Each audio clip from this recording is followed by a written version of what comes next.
This presidential address had a very strong message. The president talked about people who are comparing NRM government with Amin or the past regime, saying, for you people, you're speaking what you don't know.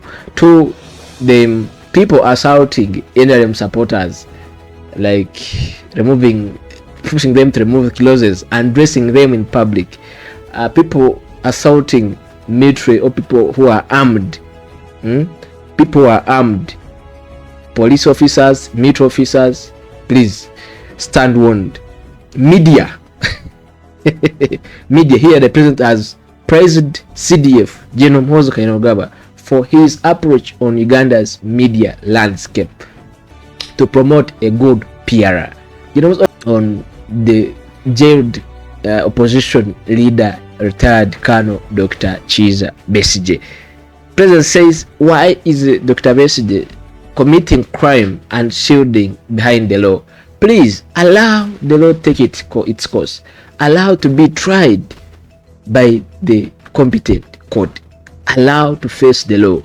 Why are you causing drama? Why are you staging drama in the court? The president was so bitter here. Let's take a look. To show the impunity, take the case of Besigye, Dr. Besigye. He was arrested on the 17th of November 2024. It is now almost 2 years. All this time, however, he has been refusing the trial,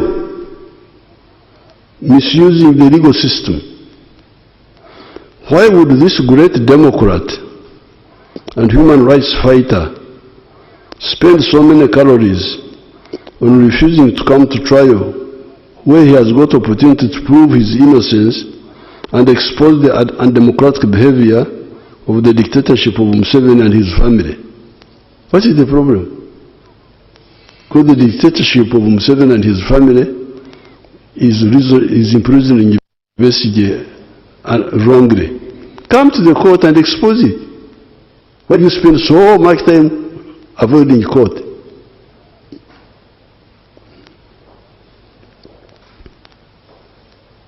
Second question, why should the legal system for so long allow an accused person to just refuse to be tried? Somebody who's accused says, I don't want to be tried, and he's not tried. Is that a good system or what? How can somebody who's accused say, I don't want to be tried, and 2 years is not tried? This allowing of impunity to continue for so long is responsible for the culture of mob justice. Before you talk about the security forces, talk about the population.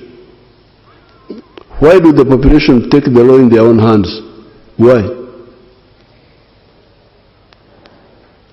Why do the population take the law in their own hands? The population suspects that the police and the judiciary may not hold the criminal accountable, hence the mob justice, which is unfortunate. The fascist tendencies among some of the elements of the opposition have for a long period provoked the patriots. See again, when in 2020 the rioters were undressing women because they were dressed in NRM colors. Let's see whether these people have the video.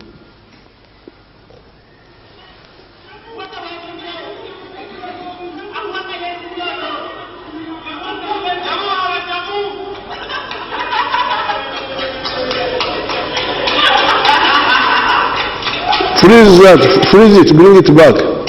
Where the guy is undressed. Bring it back.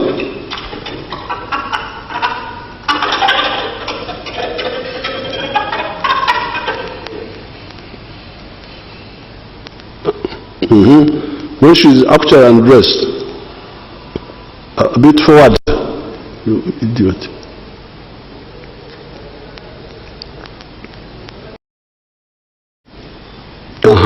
This is, freeze it here, freeze it there. This is democracy. This is democracy. This is human rights. See, the woman is unaddressed because she had colors of NRM. And nobody talks about this. I have not heard anybody condemning this. I don't want to blame people. I have not heard anybody other than us complaining. I don't know whether the religious leaders condemned it, or the cultural leaders, or the law society. Check for me, please. I need a record. Who condemned that act?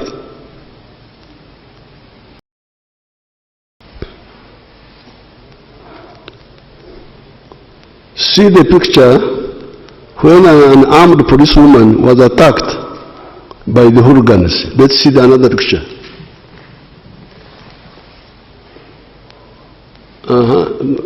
That's a police. This is a policewoman. Go back.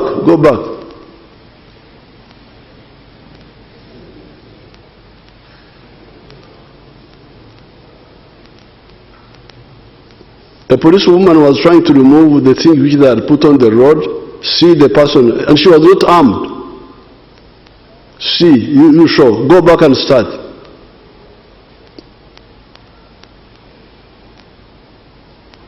That's that's a democracy now. That's human rights. That's a democracy. On camera now. Fortunately, me, I show film. I'm a film shower. I've got my small NTV wood. That is democracy. That's real democracy.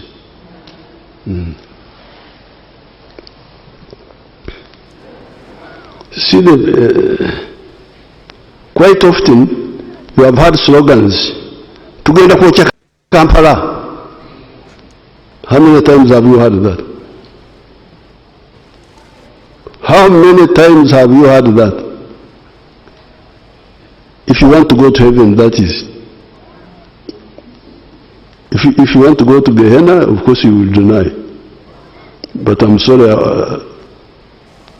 when I go to heaven, I will wait for some people.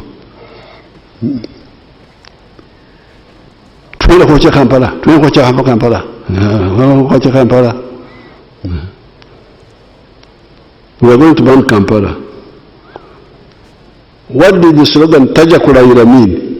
Taja Kulaira. Didn't you hear that? What did it mean? For people who want peace. Democrats.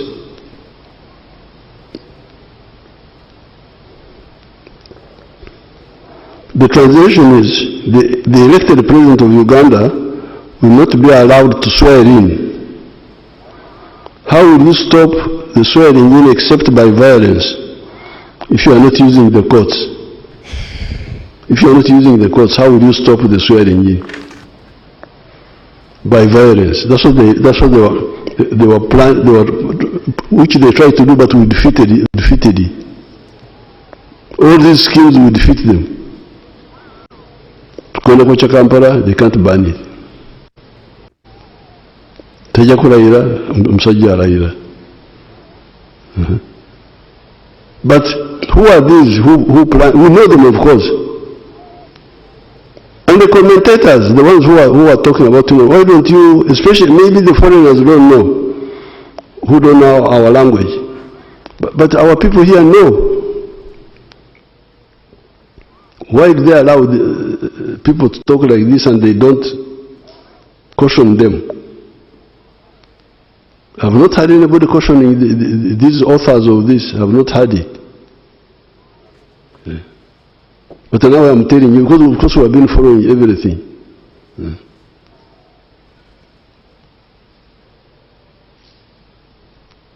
How many times have you heard the taunting by hooligans of especially the NRM women supporters in the words, mwe bikazi mwe, ye mwe abatusibeko akasajja. You stupid women are the ones that have failed us to remove this man, this Kaman.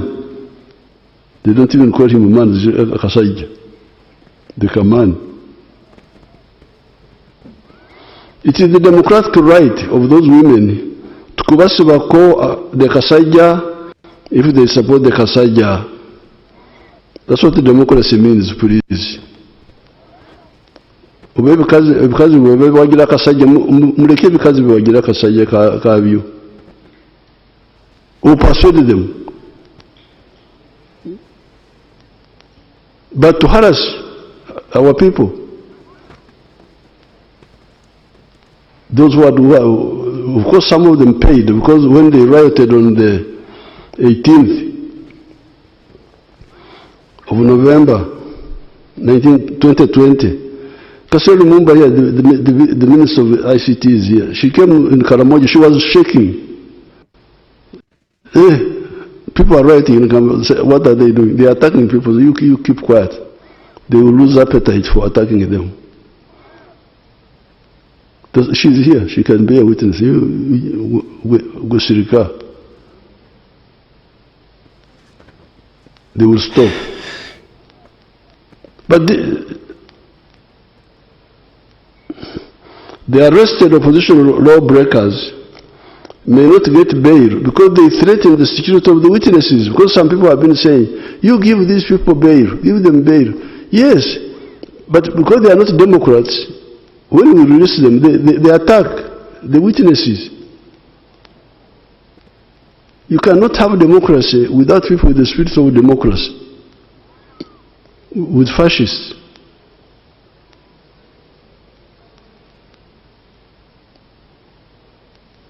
Why should you intimidate a witness if you are innocent? Why? And threaten. So the answer why we oppose bail is because they come now to attack the witnesses. Now if we allow the witnesses to be attacked, in the future we shall not get witnesses. And what will happen?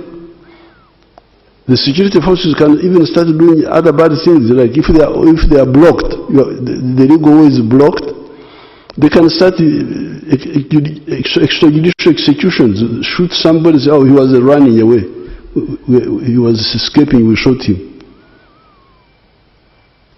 You should be happy that the security forces are not doing mob justice, because the civilians gave up. That's why they do mob justice. Gave up on the legal system. But the security people are still bringing these people to court.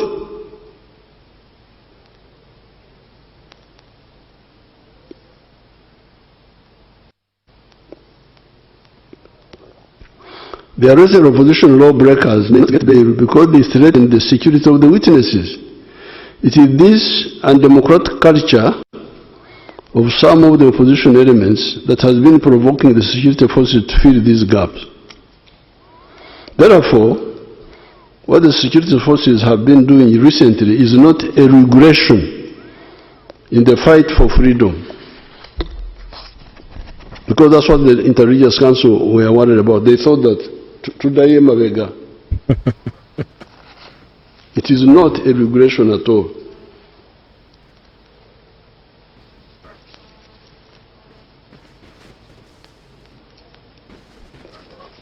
It is not a regression, but a consolidation of our long fight for the principles of patriotism, Muhoozi Uganda, Pan-Africanism, Muhoozi Africa, socio-economic transformation and democracy.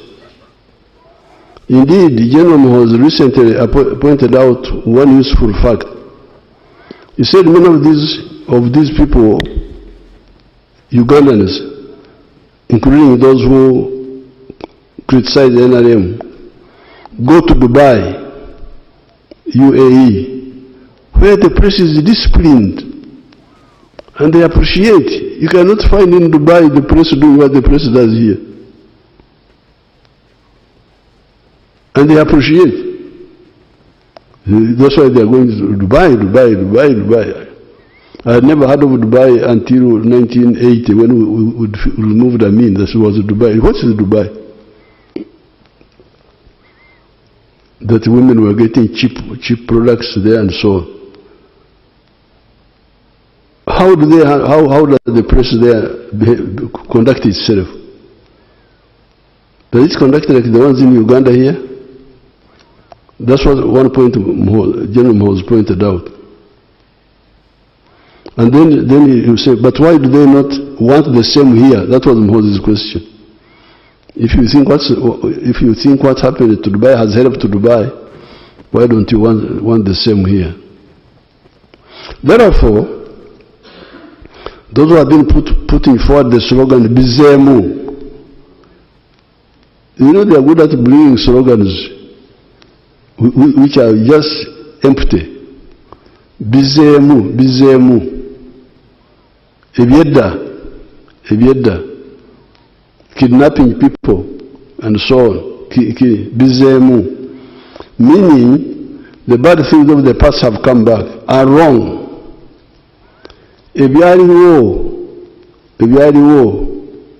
The past happenings meant that anybody arrested or abducted would not go to court, but would end up as a dead body at Namambe Forest, the River Nile, or Kaya's farm.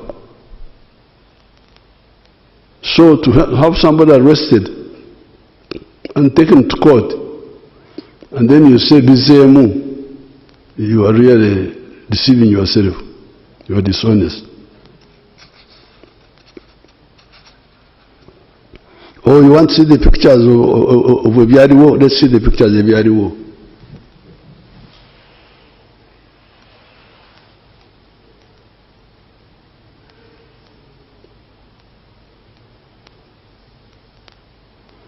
Bring the bones properly.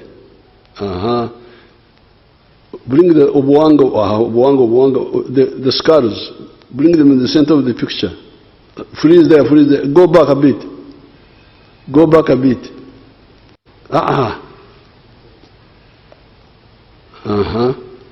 Ibi byaliwo ebyo. Ebyaliwo. Hello? Ebyaliwo. Biri awo. So when somebody is brought to court and you say Bizemu, what is Bizemu now? Brought to court.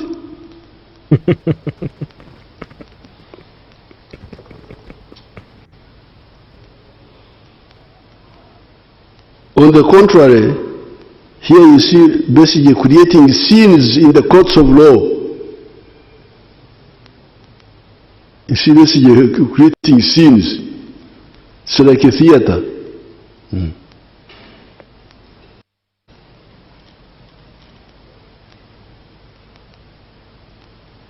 I could even see my sister Matembe limping into the court.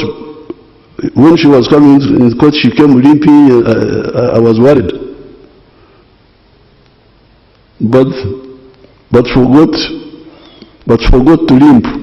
When she was leaving the court, she walked.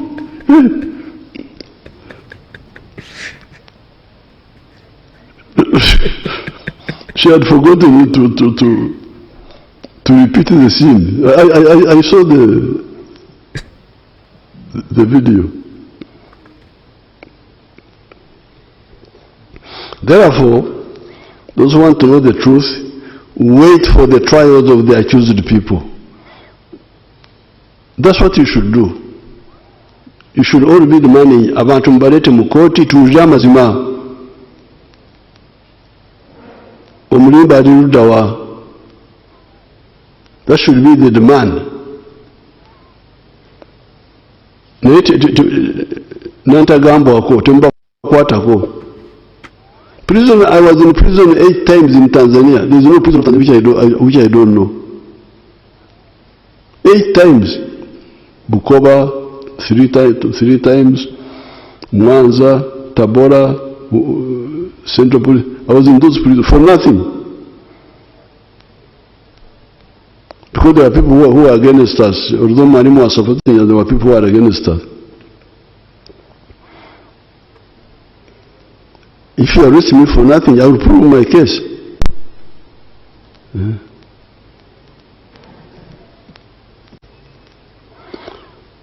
I cannot allow impunity in our system, even on the side of the security forces. In 2021, there was the death of a Ugandan nicknamed Zebra in the Kawempe area in unclear circumstances after he got in touch with our security forces. I had to organize a Kukaraba blood settlement with his family in NTV State House here. It is therefore the impunity promoters that have been inviting the security forces to finally do something. It is the security forces that die to keep peace in Uganda and in our turbulent region. If the security forces give their lives to keep peace in the country, why can't some of the political actors give up their egos and greed to make a contribution to that peace? Because the security people die. They give their lives in situations created by all these people. And all you are asked is not to die, is not to sweat, is simply to behave responsibly, that's all. And they are not able to do that.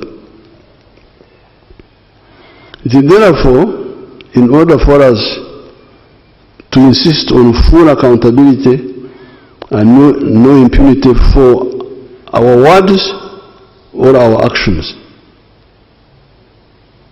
You must be accountable for your words and for your actions, full accountable. I hope these comments have illuminated what the gaps were and why the limited supportive action of the security forces to the rule of law in the country. Once we have known the why and the what, then there is the issue of the how. The how. This is an issue we handled from other days of our resistance, and I will share it with you separately so as not to render this piece too long. We now come to the issue of trade order that the Inter-Religious Council also raised. One of the points mentioned by a number of people is that hawkers have been earning a living by violating common sense and selling products on the sidewalks, etc. I told the bishops and the sheikhs that I can see that I'm in real trouble. Very soon, I will be charged for damaging the business of the coffin makers by reducing the death of Ugandans from AIDS, Corona, Ebola, measles. The coffin makers are going to say, Museveni, you have spoiled our business. People are not dying enough. You have stopped people from dying from AIDS. You have stopped people from dying from Ebola. Corona killed a few people. You are damaging our business. Business of making coffins.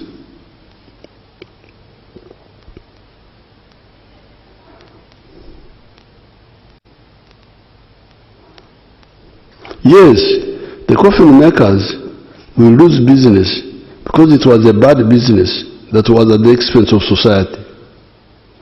Instead, they should make chairs and beds for Ugandans that did not die. Hawking is an economy and health killer. Obutembeyo obwo buta ebyenfuna ne buta bonone by'obulamu. This hawking is a killer of economy, a killer of health.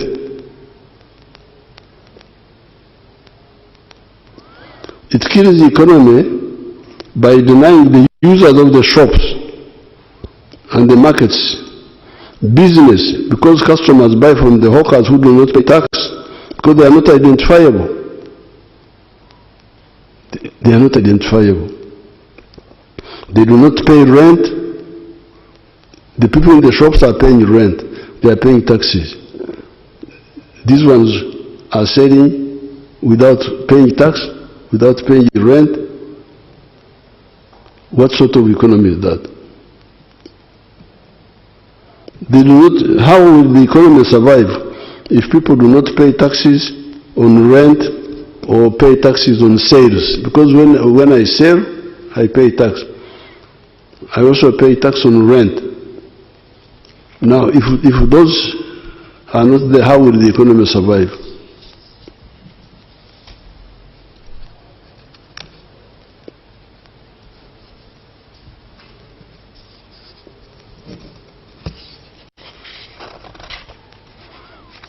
On the issue of health, having products exposed to the atmosphere, including food, is very dangerous. Yet the one who sells a dangerous product is not identifiable. Then there is the issue of blocking pedestrians from using the sidewalks and forcing them to compete with the cars and the bodabodas on the narrow roads. This means accidents, road jams, etc. Selling must be in shops, markets, or supermarkets.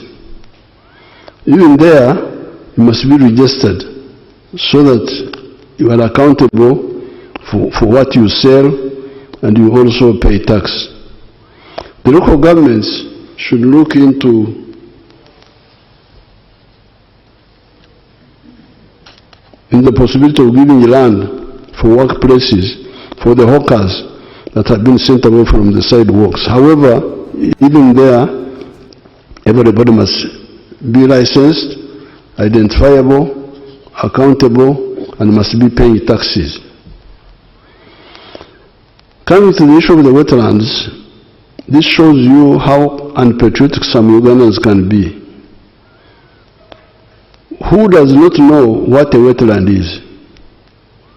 Ekisaru, Orutobazi, Omuga, Nyanja are known even by a child. You don't have to be a name expert. You just need to be a Ugandan. You know what is all these things. Ekisaru, Omuga, Orutobazi, you know, our people know. Nobody can say that I came to the wetland without knowing that it was a wetland, because the features are unmistakable. Water, Gugu, Cyperium latifolia, Ebitogo, etc. Ever since 1986, we have been telling you about the forests, the wetlands. Yet, except for the Busoga, Buked, and Kizza areas, most of the swamps in other parts of Uganda were not encroached on. Other forests had been encroached on by the population because Idi Amin had told them that forests had no value. When we came into government, we chased all the encroachers, and Mabera forests came back.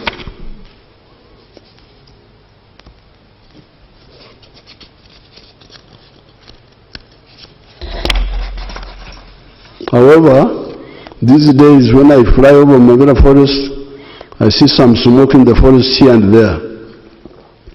Does it mean that some people are making charcoal in the forest? Where is the National Forest Authority? Where are the chiefs of the surrounding administrative units? They will have to answer. With Busoga, Buked, and Kizza, I have been trying to build up a fund to compensate the people in the swamps by shifting them to fish farming and to other enterprises, because it was the colonial government that misled our people into those swamps, saying that it had been done in Holland and I don't know where else. Yet it is a disaster for us. It is estimated that 40% of our rain comes from the local wetlands and those in Congo and South Sudan. What is the proof? Why does West Nile get 1,270 to 1,524 millimeters of rain per year, and Karamoja only gets 700 to 900 millimeters, yet they are on the same latitude? I would have explained these points, but I'm rushing because I'm told that you are dying to go and watch World Cup, and I'm not World Cup, so I'm rushing. I would have explained more, because they may cut me off that I'm not World Cup.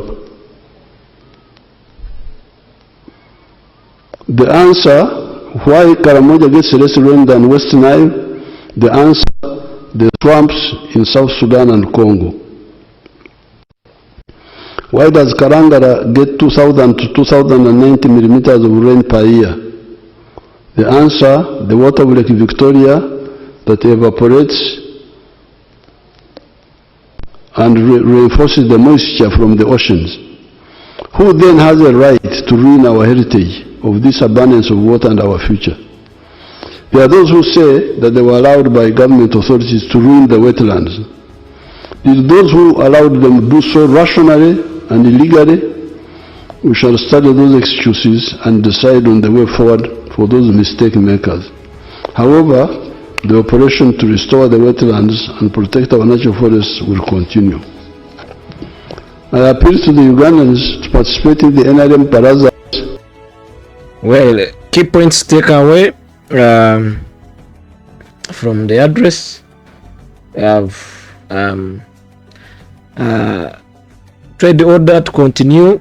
Yes, those who are alongside the road conducting businesses, hawkers, you'll be still evicted. Those in swamps, yeah, also NEMA will proceed with the operations to evict you. Dr. Besigye case, the president has said he should allow to be tried. He should be tried in the court, not just wasting court's time. And then for Matembe, the way I said that Matembe was in drama, was in a comedy even in court. Well, that was the address of today.